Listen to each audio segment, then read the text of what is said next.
Good morning, सुप्रभात, वंदे मातरम, जय हिंद साथियों।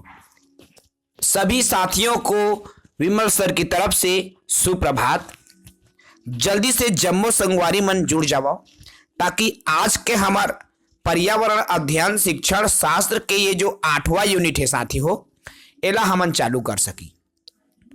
गुड मॉर्निंग सभी को, गुड मॉर्निंग। तो चलिए साथियों, आज हमन ये जो 8वां यूनिट है इकाई 8 जिसमें हम पारिस्थितिक तंत्र के बारे में पढ़ेंगे। ठीक है, पारिस्थितिक तंत्र के बारे में इस यूनिट में हम स्टडी करने वाले हैं। इसके पहले हमने पूरे 7 यूनिट का क्रम से हमने अध्ययन कर लिया है साथियों। आप प्लेलिस्ट में जाकर तमाम जो वीडियोस है उसको आप देख पाएंगे। तो चलिए आज की जो क्लासेस है, आज की जो सेशन है शुरू करते हैं। पारिस्थितिक तंत्र ये जो हमारा आज का वीडियो सेशन है। ठीक है, आज का जो वीडियो सेशन है पारिस्थितिक तंत्र। तो साथियों, पारिस्थितिक तंत्र के बारे में पढ़ने से पहले हमें कुछ इनके बारे में जानना जरूरी है। देखिए, पारिस्थितिकी होता क्या है इसको पहले हम जानें। तो जैविक व अजैविक घटकों के आधारित अध्ययन को पारिस्थितिकी कहते हैं। देखिए, जब जीव जंतु अर्थात जैविक और अजैविक इन दोनों के जो घटक है उसको जिसमें हम अध्ययन करते हैं वही हमारा पारिस्थितिकी कहलाता है। ठीक है साथियों, अब इसमें देखें पारिस्थितिक तंत्र होता क्या है। तो जैविक और अजैविक घटकों के अंतर संबंधी से निर्मित संरचनात्मक क्रियात्मक इकाई को ही पारिस्थितिक तंत्र कहते हैं।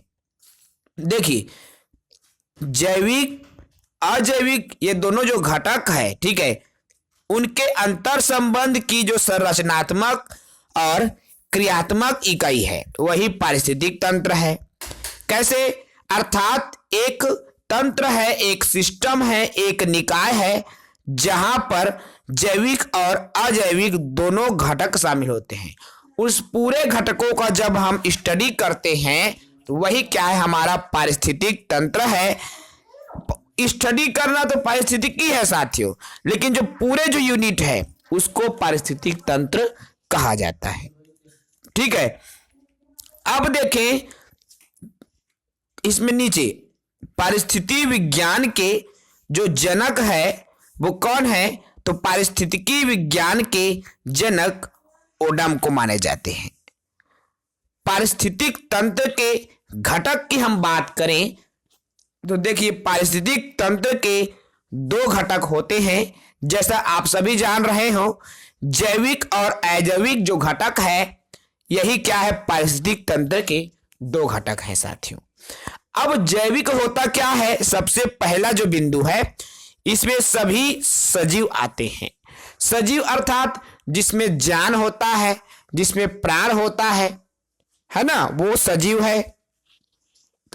अब इस सजीव घटक में 3 चीजें शामिल है। क्या क्या है वो 3 चीजें? पहला तो उत्पादक, दूसरा उपभोक्ता और तीसरा होता है अपघटनकर्ता।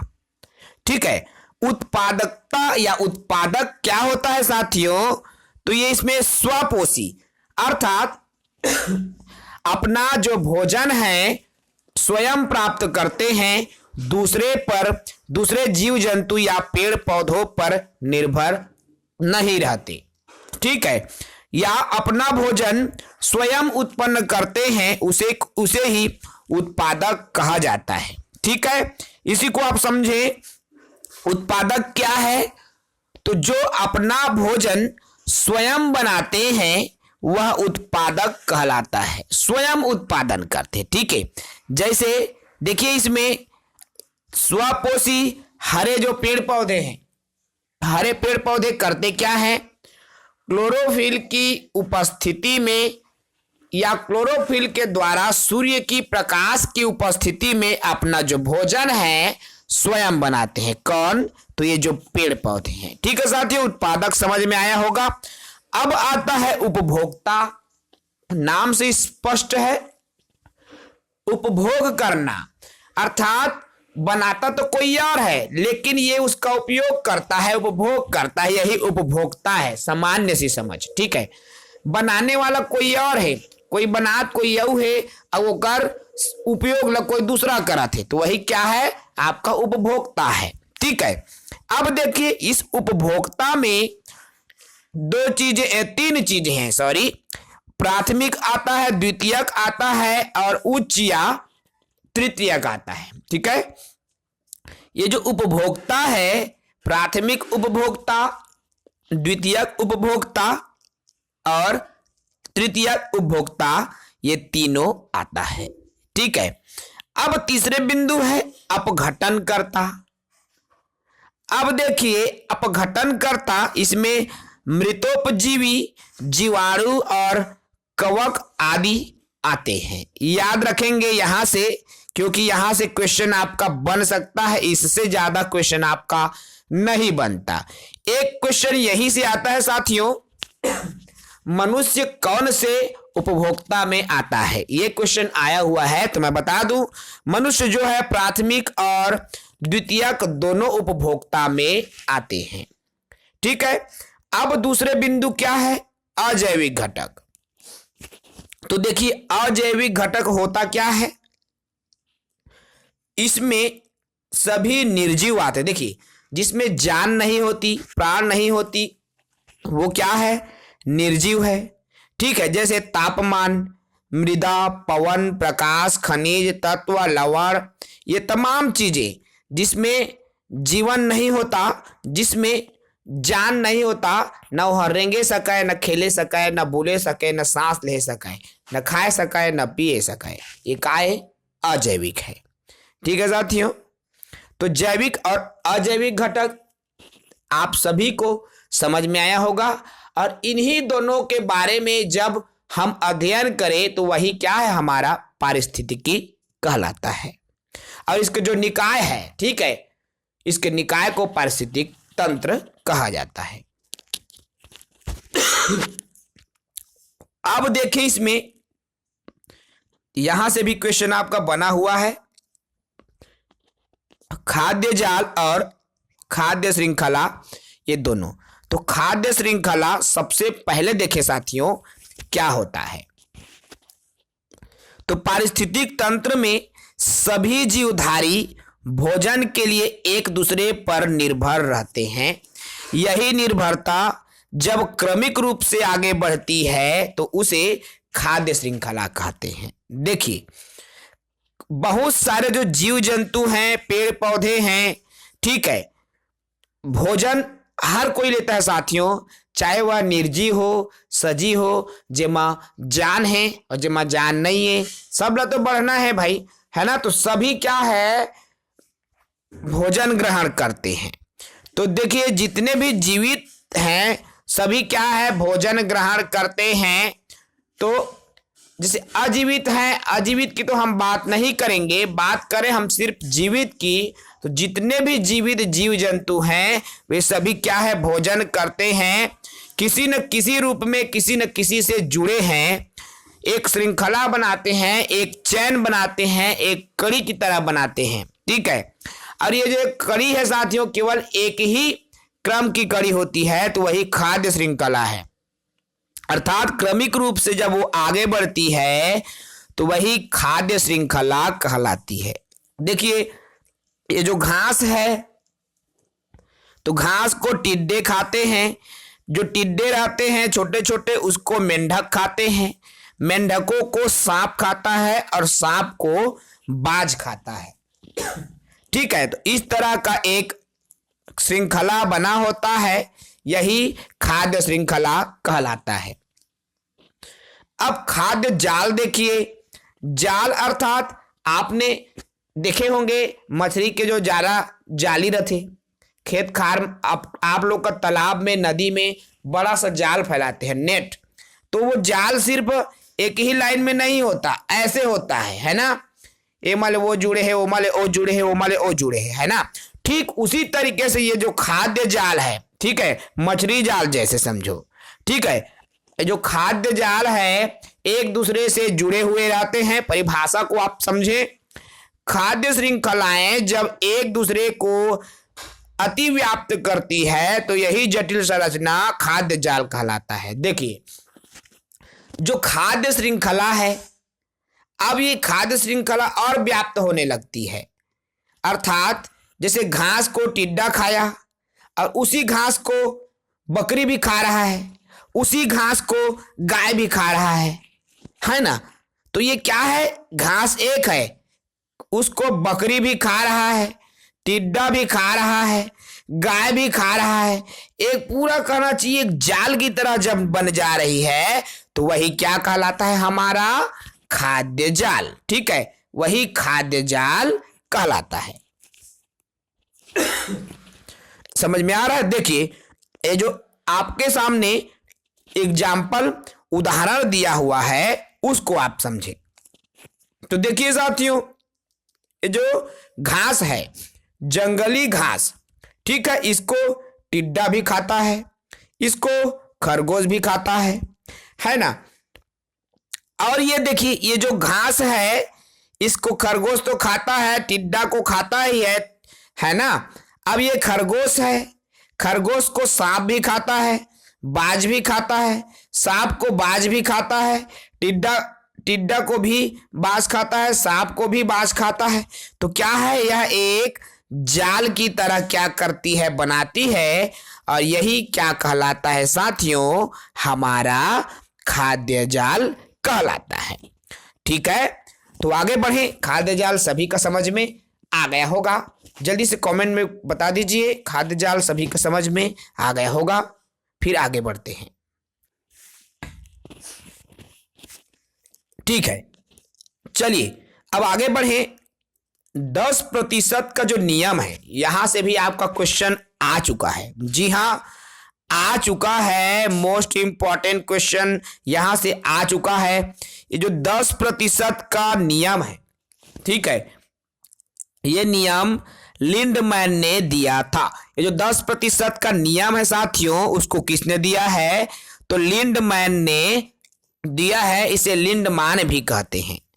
हर अलग स्तर पर ऊर्जा का क्षय, देखिए ऊर्जा का जो क्षय है, अर्थात ऊर्जा अलग अलग स्तर में क्या होता है, नष्ट होता है। ठीक है, ऊर्जा अलग अलग स्तर में नष्ट होता है, और केवल ये जो नष्ट होते होते सिर्फ और सिर्फ 10% ऊर्जा ही पहुंचता है साथियों। ठीक है, पृथ्वी में सिर्फ 10% ऊर्जा ही पहुंचता है।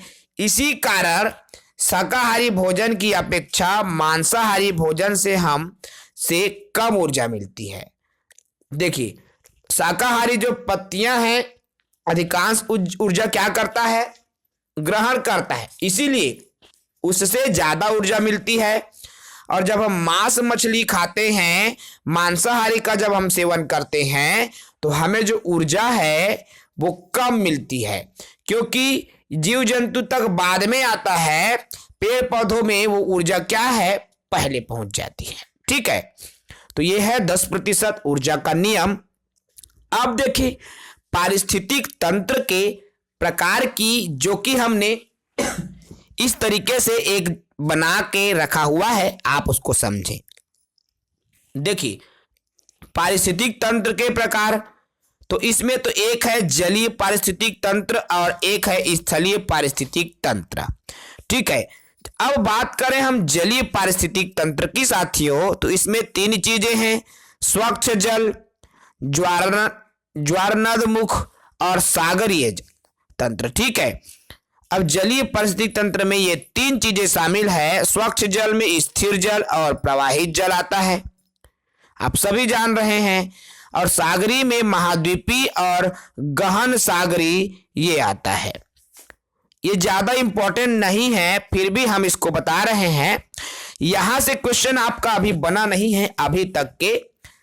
एक चीजें हैं जो डिब्बा में आपको दिखाई दे रहा है साथियों। देखिए घास के मैदान का जो पारिस्थितिक तंत्र है, आपका सीजीटेट के एग्जाम में आ चुका है। ठीक है, घास के जो मैदान है उसका पारिस्थितिक तंत्र क्या है? देखिए, घास को कीड़े खाते हैं, कीड़े को टिड्डे, टिड्डे को मेंढक, मेंढक को सांप और सांप को बाज। ये क्या है? घास के मैदान का पारिस्थितिक तंत्र है। इसको याद रखें, ये क्वेश्चन आ चुका है आपका सीजीटेट में। ठीक है, अब देखिए यहां पर स्थलीय जो पारिस्थितिक तंत्र है उसमें क्या क्या आता है। एक तो स्थल आते हैं, वन का पारिस्थितिक तंत्र, घास का पारिस्थितिक तंत्र, मरुस्थल का परितंत्र, टुंड्रा बायोम और आर्द्र भूमि, ये तमाम चीजें आते हैं। अब देखिए दोस्तों, इसमें एक और फैक्ट है, ये भी आपका पूछा जा चुका है। आप याद रखें, पर्वतारोही के बारे में जानकारी। ठीक है, पर्वतारोही के बारे में कुछ फैक्ट जानिए। देखिए, पहाड़ पर चढ़ाई करने से पहले नाश्ते में विटामिन सी और आयरन की गोली के साथ गर्म दूध लिया जाता है। देखिए, जो पर्वतारोही होते हैं, अर्थात जो पर्वत में चढ़ने वाले जो पर्वतारोही, उसी को बोलते हैं साथियों, जो पर्वत की ओर चढ़ते हैं। बड़े बड़े पठार, चाहे वह पामीर का पठार हो या हिमालय पर्वत हो, कुछ भी हो, है ना, जो पर्वत में चढ़ते हैं वो करते क्या हैं? चढ़ाई करने से पहले सुबह जो नाश्ता करते हैं उसमें विटामिन सी से युक्त नाश्ता करते हैं और आयरन की गोली खाते हैं। ठीक है, साथ साथ ये गर्म दूध भी वो लेते हैं। ठीक है, उनकी जो आहार है आप याद रखें, उनकी जो भोजन है आप याद रखें, यहां से क्वेश्चन बनता है। अगला बिंदु है पर्वतारोही के बारे में। पहाड़ पर चढ़ते समय कमर को 90 अंश के कोण पर बनाकर चढ़ते। देखिए, हमेशा याद रखें, जो पर्वतारोही है जब पहाड़ में चढ़ता है तो पहाड़ से 90 अंश, ठीक है, कमर को 90 अंश के कोण में बना करके चढ़ते हैं, तभी क्या है, वो पर्वतारोही जो है पर्वत में, बड़े बड़े पहाड़ों में चढ़ पाते हैं। ठीक है, अगली बिंदु है, पहाड़ पर चढ़ना क्या कहलाता है? रॉक क्लाइंबिंग कहलाता है। याद रखेंगे, जो पहाड़ पर चढ़ते हैं उसको, पहाड़ पर चढ़ने की प्रक्रिया को क्या बोलते हैं?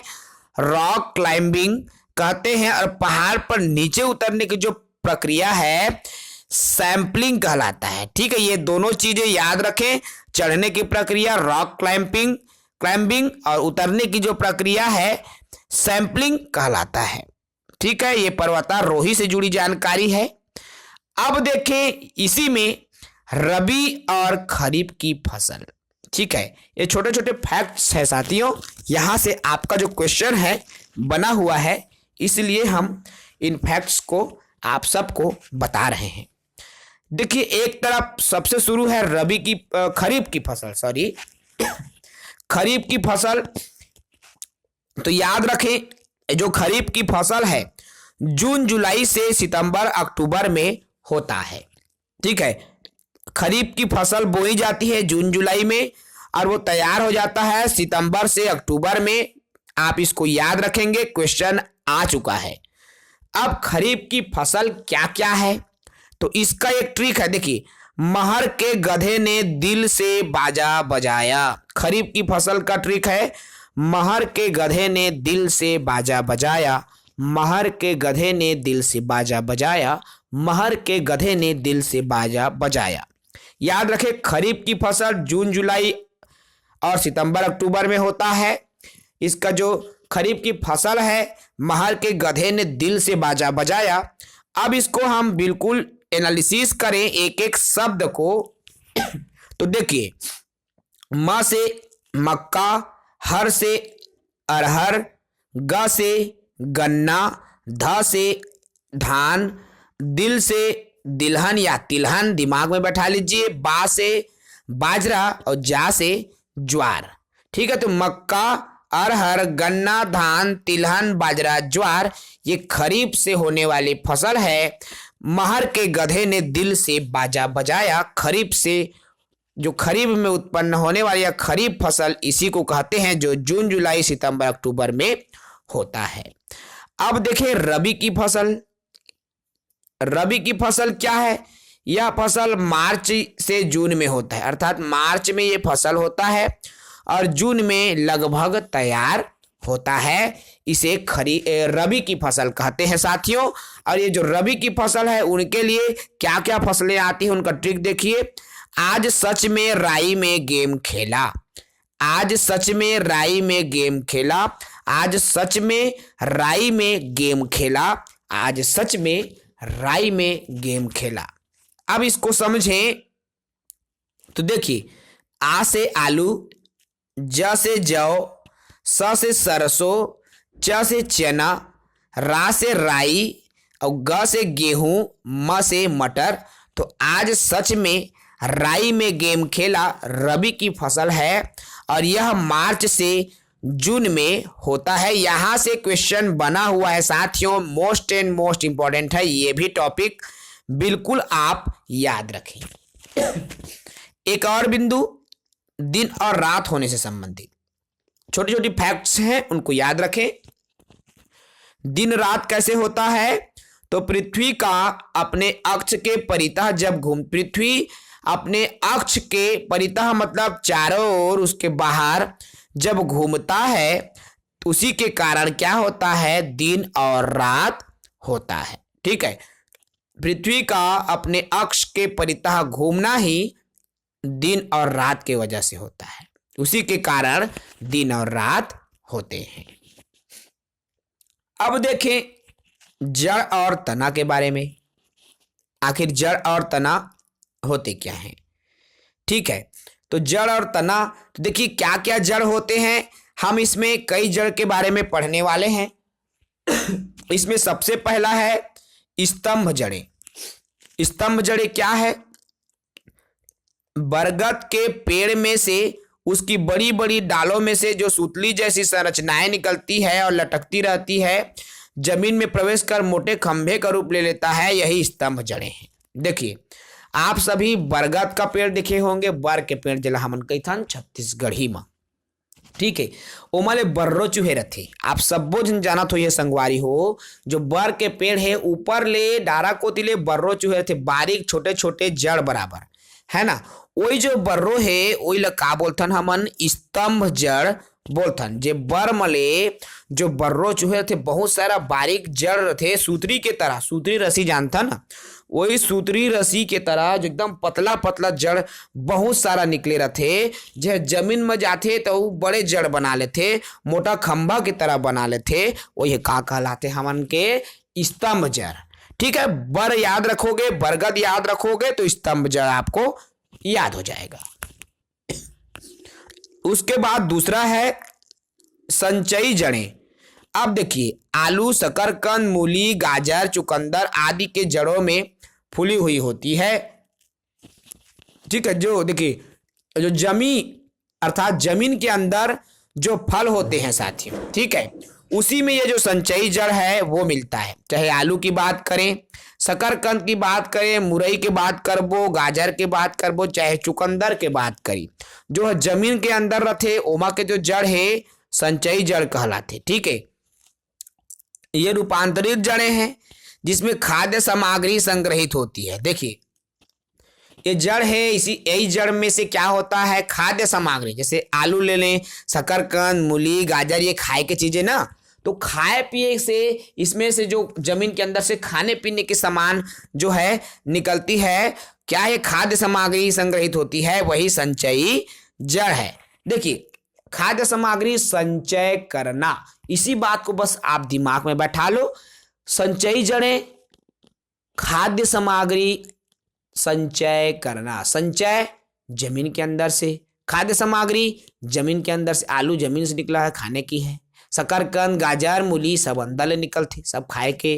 तो जब खाए के सामान संचय करथान तब वो काय संचयी जड़ें हैं, और खाए के सामान संचय करना संचयी जड़ें, संचय संचयी याद रखना, जो जमीन के अंदर से निकलती है। ठीक है, पहला हमने देखा स्तंभ जड़। अब स्तंभ की हमने जब बात किया तो आप बरगद की याद कर लो। ठीक है, बरगद में जो बर्रो चूथे तेला। अब तीसरा बिंदु है संगवारी हो, देखिए सहायक जड़ क्या है। गन्ना, मक्का, ज्वार आदि पौधों की जड़ें जो ज्यादा लंबा नहीं होता, जबकि इनका जो तना है बहुत लंबा होता है। देखिए, ऐसे जड़ जिसमें क्या है, ऊपर का भाग ज्यादा लंबा होता है और जड़ नहीं होता। तना मतलब जमीन के जो ऊपर के भाग रहते ना, वो तना बोलते, और जमीन में अंदर जो बारीक जड़ जा रहे थे वो जड़ है। ठीक है, तो जो कुसियार हो गई, गन्ना हो गई, कतका लंबा रहते ऊपर है और जड़ है नान बूटी रहते, तो ये मन सब सहायक जड़ में थे। ठीक है, चाहे हमन मक्का ले ली, चाहे हमन ज्वार ले ली, ये सब का है सहायक जड़े का। वह तरी है केवल ऊपर के जो तना है ना, बड़े बड़े ऊपर के जो थाही है, डारा है, ते मन ला रोके बही नान बूटी रहते तरी में जड़, तो यह का है सहायक जड़ में आथे। ठीक है, याद रखेंगे। ऐसी स्थिति में ये क्या है, देखिए इसका तना बहुत लंबा होता है। ऐसी स्थिति में लंबे तनों को सहारा देने के लिए पौधों के पोर में से लंबी लंबी सूती जैसी जड़ निकल। देखिए अब ये कुसियार ले ले हैं, कतका लंबा रहते ना कुसियार है, तो इसी वजह से का है गन्ना जो है वो कई ठा पोरे पोर रहते और वही पोर मले जड़ निकलल थे, है ना। जब कुसियार जगह थे संगवारी हो, तो देखिए वही नान नान पोर के वही कहना चाहिए जमीन में डाल दहा जगा दहा, तो कुसियार निकल जाते हमारे पेड़, है ना। तो वो पोर रहते लंबे लंबा, वही सूत्री की तरह वही मतलब क्या निकलता है, जड़ निकलता है। ठीक है, यही क्या है हमारा सहायक जड़ है। समझ में आ रहा होगा। अब एक और आता है इसमें रेशेदार जड़। रेशेदार जड़ को अपस्थानिक जड़ भी कहते हैं।